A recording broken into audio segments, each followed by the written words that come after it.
What would you do if you were fired from your job over a lie? If someone accused you of something you didn't do, destroyed your reputation, and ruined your career, would you give up? Move on quietly? Or would you spend years building yourself back up, becoming more successful than you ever imagined, and then coming back to face everyone who wronged you? Today's story is about a woman named Sarah who chose option 3. She was falsely accused of theft, fired in humiliation, and blacklisted in her industry. 5 years later, she walked back through those same office doors as the new CEO. And the revenge she delivered was absolutely perfect. This is a story about injustice, perseverance, and karma that waited 5 years to strike. Let's get into it. Meet Sarah Mitchell. Back in 2018, she was 28 years old, working as a senior marketing coordinator at TechVision Solutions, a mid-sized software company in Mississauga, Ontario. About 200 employees, decent reputation in the industry, growing steadily. Sarah had been with the company for 3 years. She'd started as a junior coordinator right out of her MBA program and worked her way up. She was good at her job, really good. She'd led campaigns that brought in major clients. She'd increased their social media engagement by 300%.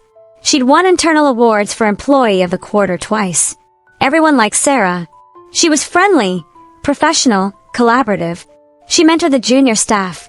She stayed late when projects needed extra work. She was the kind of employee every company wants. Sarah had a great relationship with her direct supervisor, Jennifer, the marketing director. Or so she thought.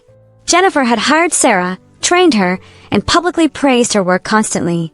But what Sarah didn't know was that Jennifer felt threatened by her. Sarah was younger, more creative, better with digital marketing strategies. Clients often asked to work with Sarah specifically. The executive team had started mentioning Sarah in meetings as someone with high potential. Jennifer was 45, had been in her role for 10 years, and was terrified of being replaced by her own protege. But instead of being a mentor and supporting Sarah's growth, Jennifer decided to eliminate the competition. She just needed the right opportunity. And in September 2018, that opportunity arrived. September 12, 2018. The company was preparing for their biggest client pitch of the year, a potential contract worth $2 million with a major telecommunications company. The presentation was scheduled for Friday, September 14th. Sarah had been leading the pitch preparation for weeks. She created the entire presentation deck, coordinated with the sales team, prepared talking points, everything. The presentation file was on the shared company server, but Sarah also kept a backup on a USB drive in her desk drawer, standard practice for important files. Thursday night, September 13th, the night before the big pitch, Sarah stayed late finishing last-minute adjustments. She left the office around 8 p.m. The presentation was ready. She was confident. Friday morning, Sarah arrived at 7:30 a.m. to do a final review before the 10 a.m. client meeting. She went to her desk to grab the USB backup. It was gone. Sarah's heart sank. She checked the drawer again.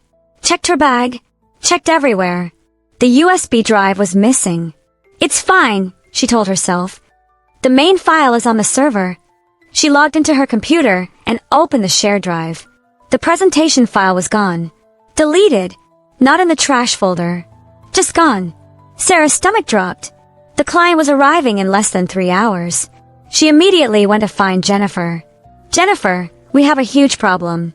The presentation file is gone from the server, and my backup USB is missing from my desk. Jennifer's face went pale. What? How is that possible? They rushed to IT. The IT manager, David, checked the file history. According to the logs, the file was deleted last night at 8:47 p.m. from Sarah's login credentials. Sarah felt like she'd been punched. 8:47? I left at 8. I didn't delete anything. But Jennifer was already looking at her differently. Sarah, did you take the USB drive home? No. I left it in my desk. Someone must have taken it. Who would do that? Jennifer asked, but her tone had changed. It wasn't supportive anymore. It was accusatory. The CEO, Richard Morrison, was called in. The client meeting was in 2 hours, and they had no presentation.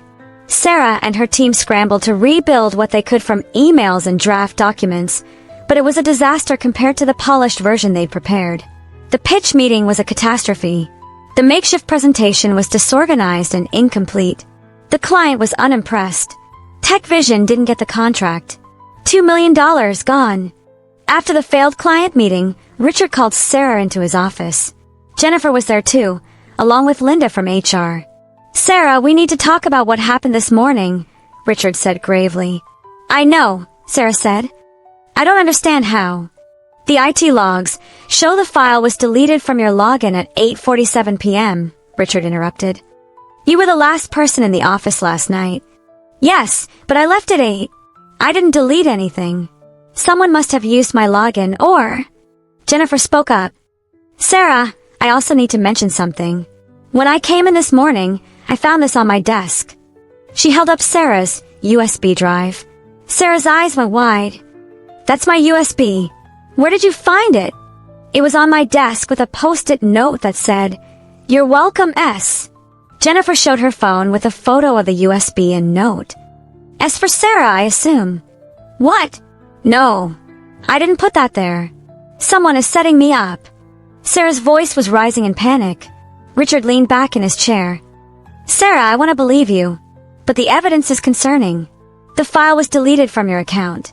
Your USB drive shows up on Jennifer's desk with a note in your handwriting. That's not my handwriting. And you were the last person in the office last night. You had opportunity and access. But what would be my motive? Why would I sabotage a project I spent weeks working on?" Linda from HR spoke up. "Sarah, we also received an anonymous email this morning. It alleged that you've been interviewing with competitors and planned to take the presentation to them." Sarah felt like she was in a nightmare. "That's insane. I'm not interviewing anywhere. I love working here. This is someone trying to frame me." "Who would do that?" Richard asked. Sarah wanted to say Jennifer. The thought had crossed her mind. Jennifer had been acting strange lately, competitive, cold. But she had no proof. And Jennifer was sitting right there, looking concerned and disappointed. "I don't know," Sarah said quietly. "But I didn't do this." Richard sighed. "Sarah, we've lost a major client. The evidence points to you. Even if you didn't intentionally sabotage the pitch, at minimum, there was negligence with your login security. We have to take action." "What kind of action?" "We're terminating your employment effective immediately.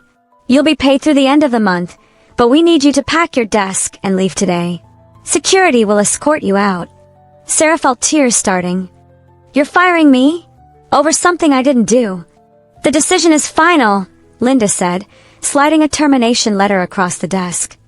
"You can sign this now, or we can mail it to you." Sarah's hands were shaking as she signed. She was in shock. This couldn't be happening. Within an hour, Sarah had packed her desk into a cardboard box while her coworkers watched. Security escorted her through the office, the ultimate humiliation, and out to the parking lot. She sat in her car and cried for 20 minutes before driving home. The next few months were the darkest of Sarah's life. She immediately started applying for jobs. She had a great resume, strong portfolio, good references from previous employers. She should have had interviews within days. But nothing happened. Week 1, no responses. Week 2, 1 rejection. Week 3, more silence. Then Sarah started hearing rumors. Through a former colleague who still liked her, she learned that Jennifer had been spreading the story throughout the marketing community. TechVision wasn't just letting Sarah go quietly, they were actively warning other companies about her. "I heard Jennifer told people at the industry mixer that you were fired for corporate espionage," her former colleague whispered over coffee. "She's saying you tried to steal client information to sell to competitors." Sarah felt sick. "That's completely false. I was set up." "I believe you," her friend said. "But Jennifer has connections everywhere. She's been in the industry for 20 years. People believe her." Sarah tried to fight back. She reached out to former colleagues, asking them to be references. Most ignored her messages. A few said they couldn't get involved.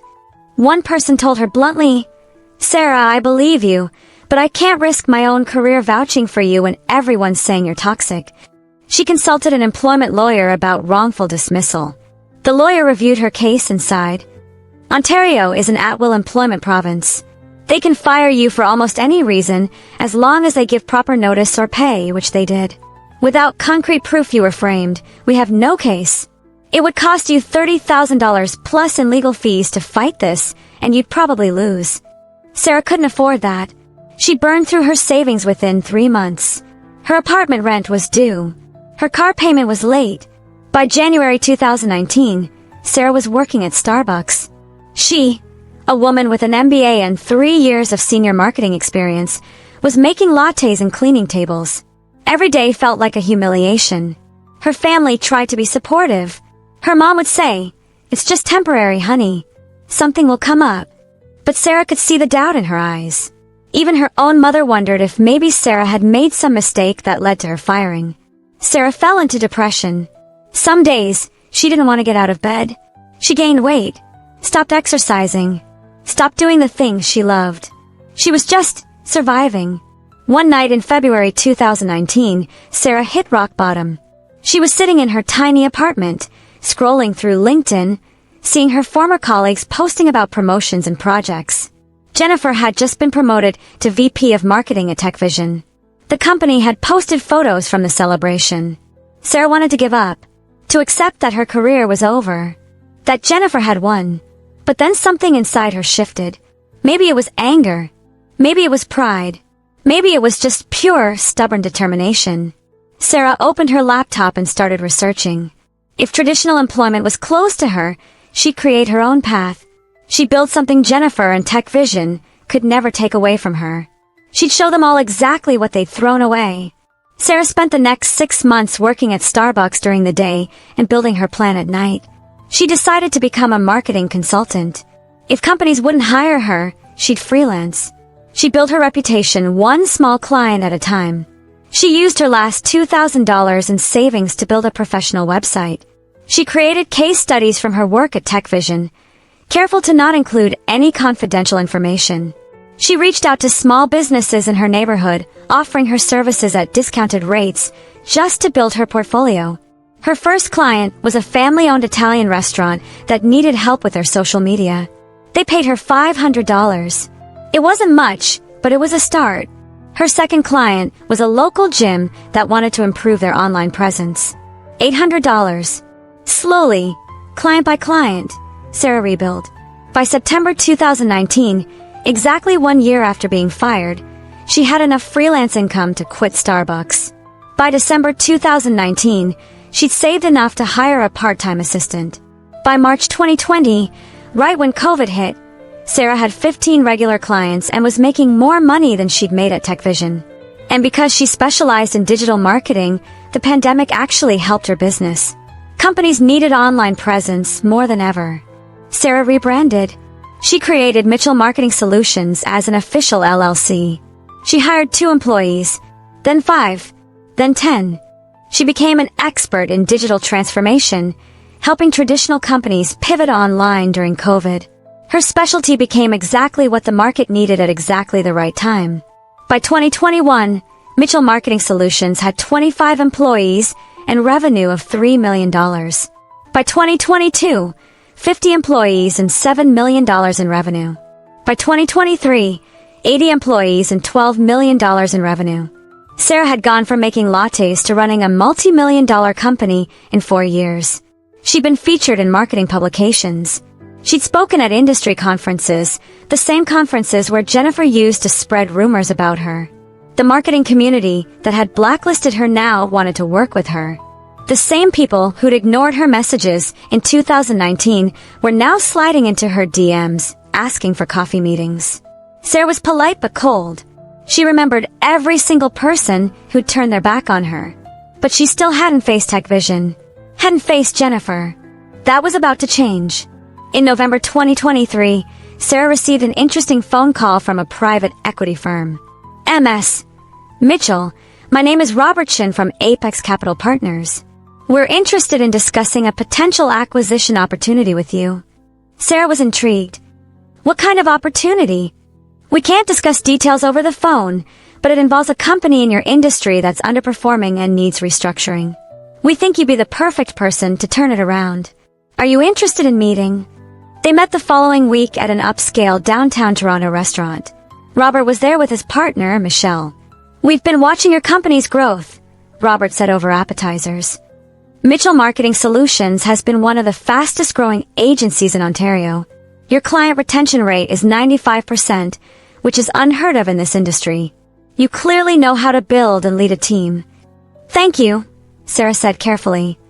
But what does this have to do with an acquisition? Michelle leaned forward. We've recently acquired a controlling stake in a company called TechVision Solutions. Do you know it? Sarah's heart stopped. She kept her face neutral. I'm familiar with them. They're struggling, Robert continued. Revenue has been declining for 3 years. They've lost major clients.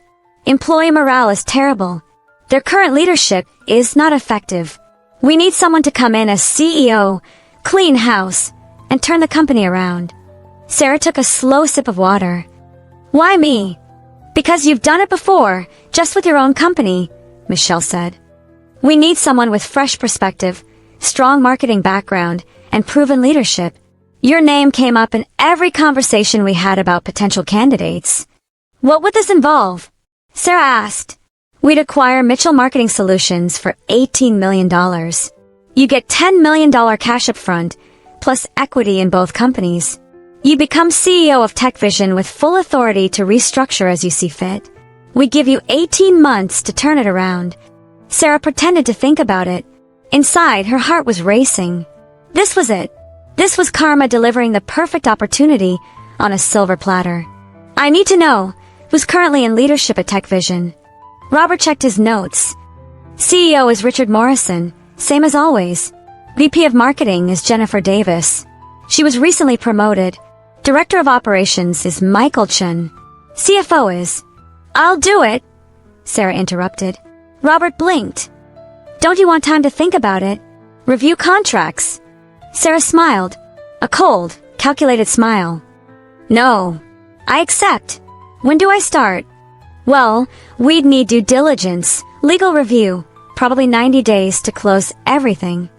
Make it 60, Sarah said. I want to start in January 2024. New year, new leadership. They shook hands. Sarah excused herself to the bathroom, and only then did she let herself feel the full weight of what had just happened. She was going back to TechVision. Not as a fired employee, not as a victim, as the CEO, as Jennifer's boss, as Richard's boss, as everyone's boss. She looked at herself in the mirror and whispered, 5 years. It took 5 years, but Karma finally showed up, and it brought a $10 million check with it.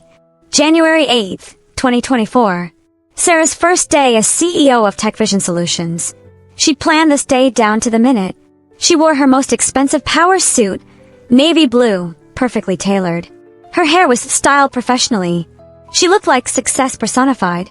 The private equity firm had scheduled an all-hands meeting for 10 a.m. to introduce the new CEO.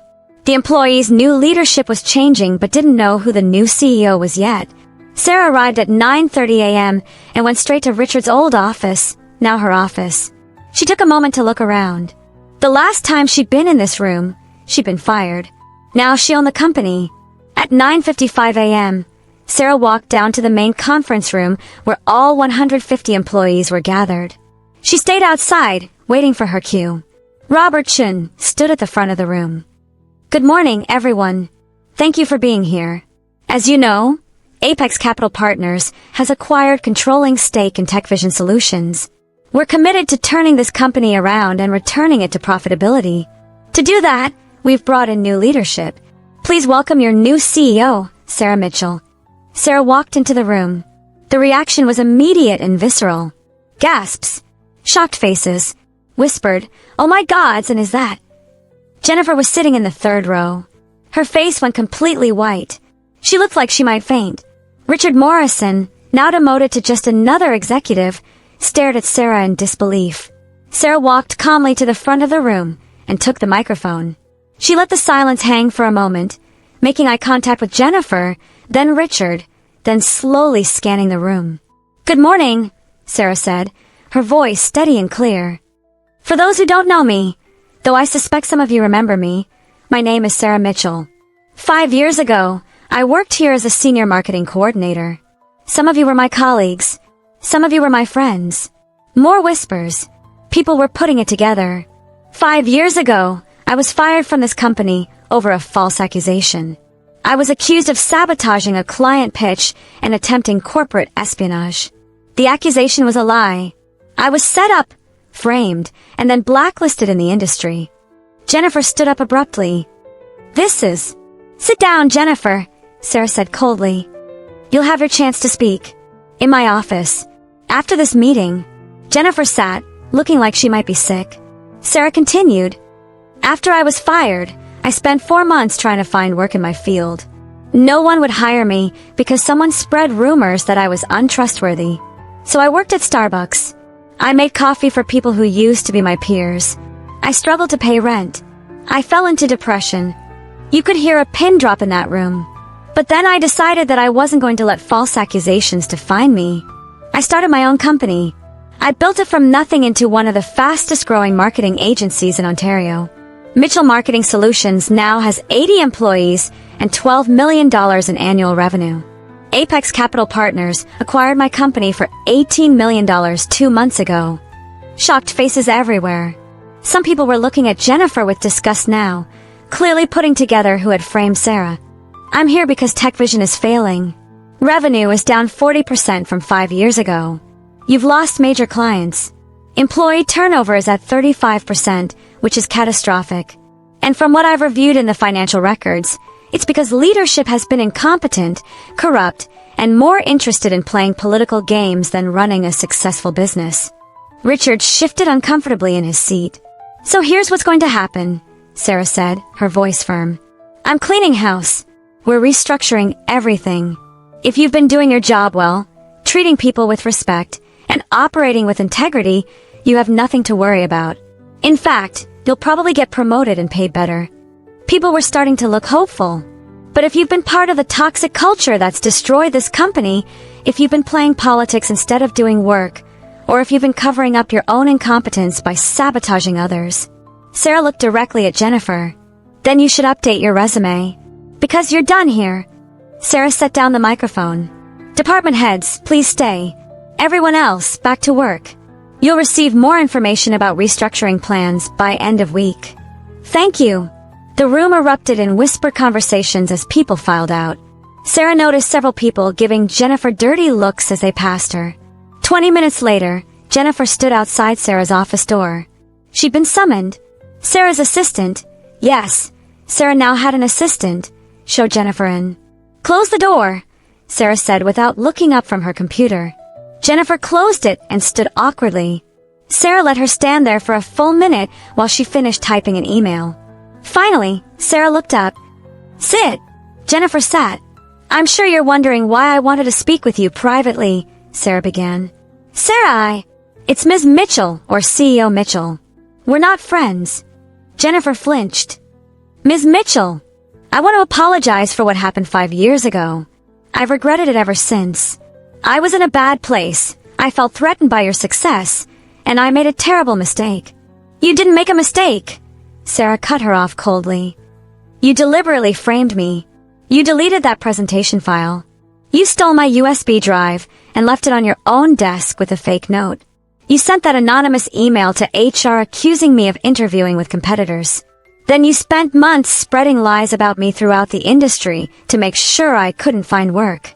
That wasn't a mistake. That was calculated destruction. Jennifer was crying now. You're right. You're absolutely right. I did all of that. I was horrible. I've had to live with that guilt for 5 years. Good, Sarah said without sympathy. You should feel guilty. Do you know what you did to me? I was suicidal, Jennifer. I spent months barely able to function. I lost my apartment. I lost my savings. I lost my confidence. You didn't just cost me a job. You almost cost me my life. I'm so sorry, Jennifer sobbed. I'll do anything to make it right. Please. Sarah opened a folder on her desk. This is your employment file. I've reviewed it thoroughly. Do you know what's interesting? After I left, you got my projects, my clients, and my promotion. You became VP of Marketing on the back of destroying my career. I know. I didn't deserve it. No, you didn't. And here's what else I found. Sarah pulled out several documents. These are expense reports showing you've been embezzling. Small amounts, Nothing that would trigger immediate red flags, but over 5 years it adds up to approximately $47,000 of fraudulent expense claims. Hotel rooms you didn't stay in, dinners with clients who don't exist, conference fees for events you never attended. Jennifer's face went white. I can explain. I'm sure you can. And you'll have that opportunity. With the police. I'm filing criminal charges. What? No, please. I have a family, I have a mortgage, Did you think about any of that when you destroyed my life? Sarah asked coldly. Did you think about my family when you made it impossible for me to find work? Did you care about my mortgage when I was serving coffee at Starbucks with an MBA? Jennifer was hyperventilating. Please. I'm begging you. Don't do this. Sarah leaned back in her chair. Here's what's going to happen. You're terminated effective immediately. Security is waiting outside to escort you out. You will not be allowed to return to your desk. Your belongings will be boxed and mailed to you. Your final paycheck will include payment for accrued vacation time but nothing else. But the embezzlement charges, I haven't decided yet, Sarah said. If you go quietly, sign the termination agreement without complaint, and never speak publicly about me or this company again, I might decide that the public humiliation of being fired is punishment enough. But if you cause any problems, if you try to sue for wrongful dismissal, if you say one negative word about me, I'll file charges and make sure you spend time in prison. Understood? Jennifer nodded, tears streaming down her face. Good. Sign this. Sarah pushed a termination agreement across the desk. Jennifer signed with shaking hands. One more thing, Sarah said as Jennifer stood to leave. I want you to know that every success I've had since you fired me, every client I've won, every dollar I've made, every award I've received, all of it happened because you pushed me to become stronger than I ever would have been if you'd left me alone. So in a weird way, I should thank you. You taught me that I didn't need TechVision. I didn't need you. I didn't need anyone's approval. I could build my own empire. Sarah stood up and walked to the door, opening it. Security will see you out. Goodbye, Jennifer. I sincerely hope you learn from this and become a better person. But that's not my problem anymore. Jennifer walked out, escorted by 2 security guards. Sarah watched her go, and for the first time in 5 years, she felt the weight of that betrayal finally lift from her shoulders. Revenge complete. Justice served. Karma delivered. Over the next 6 months, Sarah transformed TechVision completely.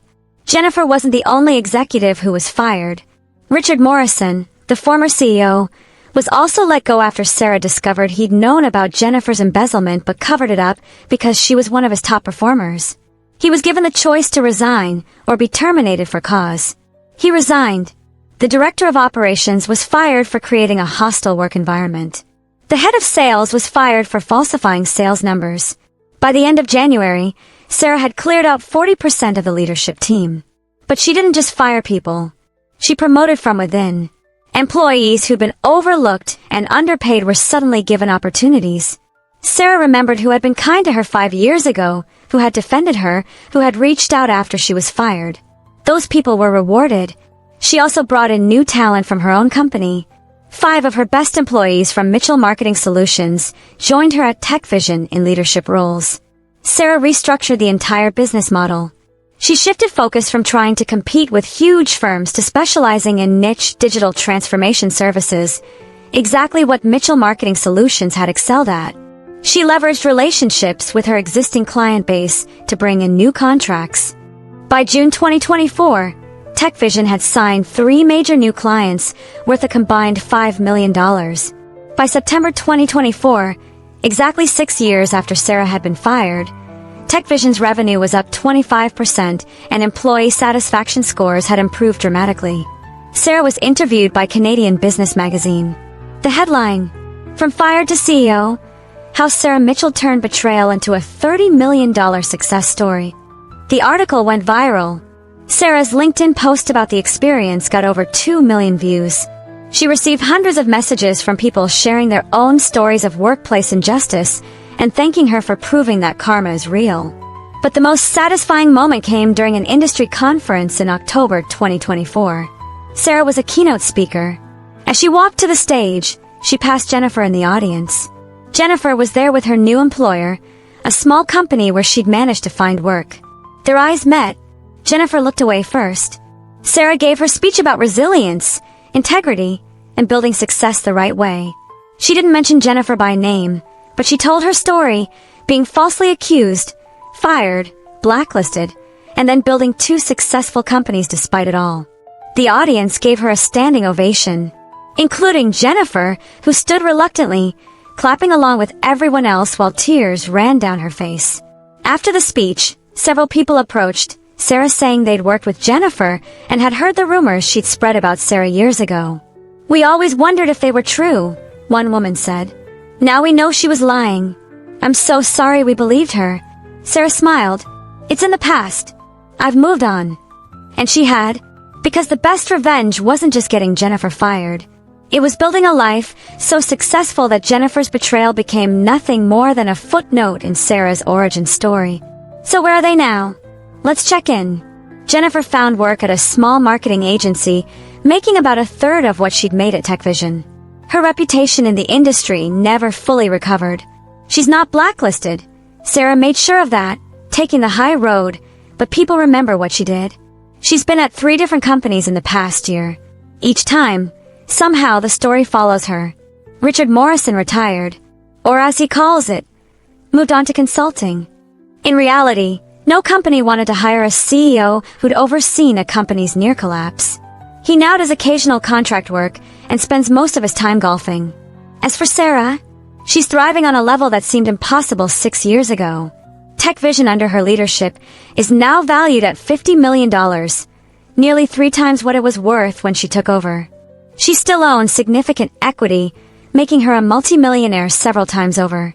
Mitchell Marketing Solutions, which she sold to the private equity firm, is still running and still using the foundation she built. Some of her original employees still work there and credit Sarah with changing their careers. Sarah has been recognized as one of Canada's top 40 under 40 business leaders. She's on the board of directors for 2 other companies. She speaks regularly about workplace ethics and leadership. She's also become an advocate for people who've been wrongfully terminated. She's funded a nonprofit that provides legal support and career coaching for workers who've been unfairly fired or blacklisted. "No one should have to go through what I went through," she told a reporter. "And if they do, they should have support." Personally, Sarah's happy. She's in a healthy relationship with a partner who supported her through the darkest times. She bought her parents a house. She travels.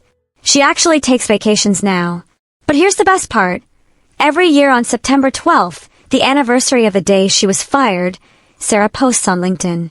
She shares part of her story, reminds people that setbacks can become setups for comebacks, and encourages anyone facing injustice to keep fighting.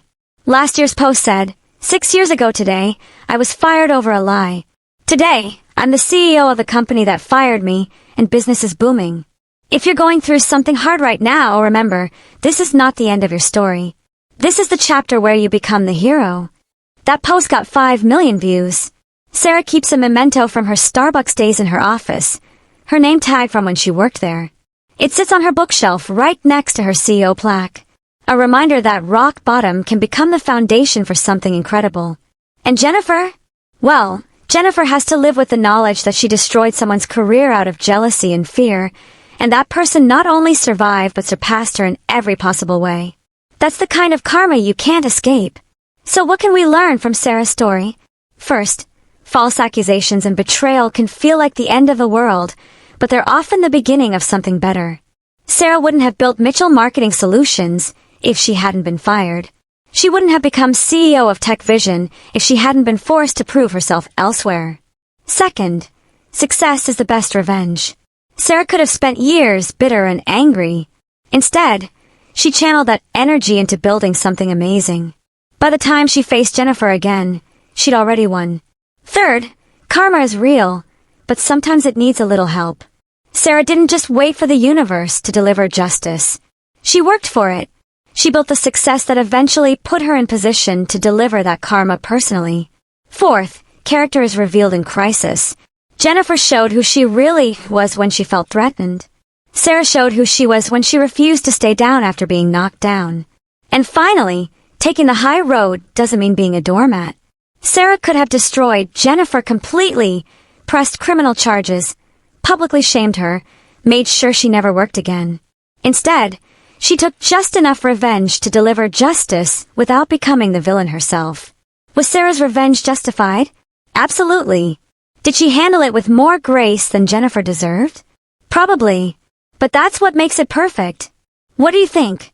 Would you have handled it the same way, or would you have gone harder on Jennifer? Drop your thoughts in the comments below. If this story inspired you, or you know someone who needs to hear it, smash that subscribe button and hit the bell icon. We post new karma and revenge stories every Tuesday and Friday at 6 p.m. Eastern Standard Time.